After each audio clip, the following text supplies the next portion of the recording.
намайг Бацүрх гэдэг Сэлэнгийн аймгийн Мандал сумын Батбаян нөхрөлийн ахлагч ажилтай. Тэгээд манай нөхрөл бол одоо 10 малчин өрх 21 гишүүнтэйгээр ойн сан гэрээгээр хамгаалах, эзэмших, ашиглах зорилгоор анх 2007 онд байгуулагдсан. Тэрнээс хойш бол одоо ажилласан үйл ажиллагааныхаа явцад ойн төмөр хууль бус мод бэлтгэл гэсэн ийм асуудлууд гараагүй амжилттай ажиллаж байгаа. Мөржүүлэг бүх төрлийн моднуудыг хийдэг. Мөн улмаар цаашаа ойжуулт нөхөн сэргэлт хийдэг. Алтан булаг болон дожийн насны нутаг дэвсгэрт одоо 360 га газар ойжуулж улсын сан төлөөлгөж өгсөн.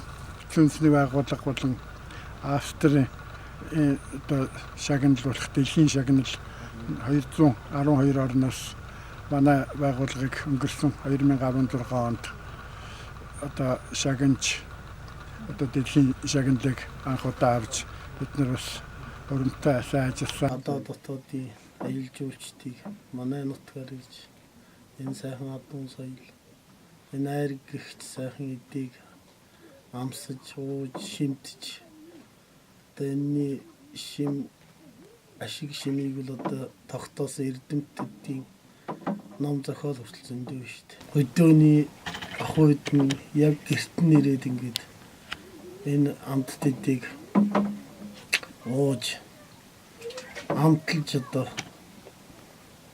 байхыг та бүхнээс хүсэж байна. Анх тэгээд нэг өсөө Япон ирж байсан. Тэрнээс хойш тэгээд дараа жил нь тэгээд нэг 10 гээд 20 гээд тэгсээр одоо яг өнгөрсөн жил бүрдийн хэмжээгээр нэг 350 байд.